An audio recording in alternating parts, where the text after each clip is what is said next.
et bienvenue sur la chaîne des Fous de Normandie. Aujourd'hui, on va s'intéresser au traitement des patients souffrant de schizophrénie, traitement par antipsychotiques.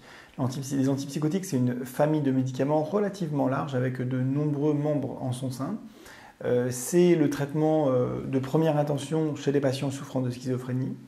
Et c'est un traitement qui existe depuis environ plus de 60 ans avec évidemment des ajouts au fur et à mesure des années de nouvelles molécules qui sont venues enrichir le catalogue des antipsychotiques disponibles pour les patients souffrant de schizophrénie. Alors, il y a une étude très intéressante qui a été publiée il n'y a pas très longtemps, qui fait en fait la revue de la littérature et une méta-analyse de l'ensemble des études qui ont été faites sur les traitements antipsychotiques pour savoir si ça vaut le coup ou pas de donner un traitement antipsychotique aux patients souffrant de schizophrénie. Donc, comme d'habitude, vous trouverez le lien vers l'étude dans la description de cette vidéo. Alors, qu'est-ce que nous raconte cette étude ?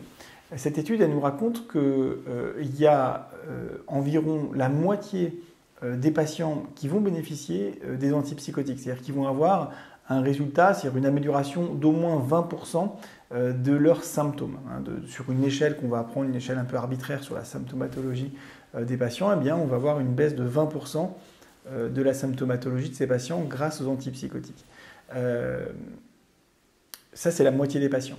Vous avez les gens qui vont bénéficier d'une diminution vraiment très significative de leur symptomatologie, en gros plus de 50% de baisse de leurs symptômes, eux représentent à peu près 22-23% des patients. Donc ce sont des chiffres qui ne sont pas parfaits, ça c'est sûr. C'est-à-dire qu'il est très clair qu'on préférerait que 100% des patients aient une baisse de 100% de leurs symptômes, c'est évident. Sauf que ça, c'est relativement rare en médecine, c'est même quasiment jamais le cas, petit 1. Et puis petit 2, voilà, malheureusement, ce n'est pas le cas, donc il faut qu'on fasse avec. La question qui se pose, c'est est-ce que ça vaut le coup ? Est-ce que ça vaut le coup, selon vous, moi je vous pose la question, est-ce que ça vaut le coup de prendre un traitement antipsychotique avec une chance sur deux d'avoir au moins 20% de baisse de vos symptômes, 20% des symptômes en moins, est-ce que c'est bien ou pas ? C'est aussi à vous d'évaluer ça. Moi j'ai un avis parce que j'ai vu des patients et donc forcément j'ai un avis qui est personnel et selon moi ça vaut vraiment le coup, mais voilà, je vous donne les chiffres et c'est à vous d'évaluer ça. Est-ce que ça vaut le coup d'avoir 22-25% de chance d'avoir carrément ces symptômes divisés par deux, d'avoir 50% de symptômes en moins? Bon là, voilà, c'est pareil, c'est à vous de voir. Donc en gros, si quelqu'un est amené à prendre un antipsychotique dans le cadre d'une schizophrénie, il a quand même 50% de chance d'aller mieux et il a 25% de chance d'aller vraiment beaucoup mieux. Moi, je considère que le bénéfice, il est présent. Alors après, quels sont les risques ?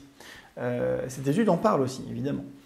Les risques, ils sont nombreux. Les antipsychotiques, c'est une famille de médicaments avec de nombreux effets secondaires, notamment le syndrome métabolique pour les plus récents d'entre eux, c'est-à-dire le fait de prendre du poids, de prendre du tour de taille, d'augmenter le risque de diabète, de cholestérol, etc. etc. Ça donne aussi pour certains des syndromes qu'on appelle extra-pyramidaux, c'est des symptômes neurologiques qui peuvent être relativement handicapants, avec notamment une rigidité du corps qui est assez désagréable pour les patients. Et il y a encore toute une panoplie d'autres effets secondaires possibles. Alors, soyons très clairs, les effets secondaires, ils n'arrivent pas toujours. Ce n'est pas 100% des patients qui ont tous les effets secondaires. 100% des patients expérimenteront en général au moins un ou deux effets secondaires, et pas forcément ceux que je viens de vous dire. Oui, il y a des effets secondaires au traitement, comme pour tout traitement. Et donc finalement, la question, on a parlé des bénéfices, on a parlé des risques, c'est quel rapport bénéfice-risque ? C'est ça finalement la question. Eh bien, je crois que pour une pathologie aussi invalidante que la schizophrénie, qui est une maladie terrible à vivre pour les individus qui la vivent, eh bien, je pense que le rapport bénéfice-risque est très, très en faveur du bénéfice.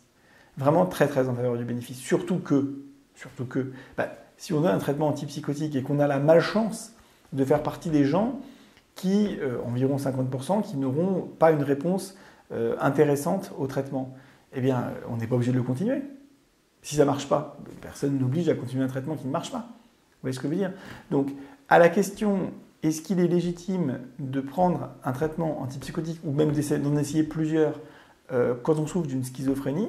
Mais selon moi, et je pense selon cette étude aussi, le rapport bénéfice-risque est en faveur du bénéfice. Oui, ça vaut le coup. Ça vaut vraiment le coup. Et si malheureusement vous-même ou vos proches font partie des gens qui ne vont pas bénéficier de ce traitement, eh bien, écoutez, il y aura autre chose qui sera proposé et puis c'est tout. Hein. Les effets secondaires sont à de très rares exceptions près, mais vraiment extrêmement rares pour le coup, tout à fait réversibles à l'arrêt du traitement.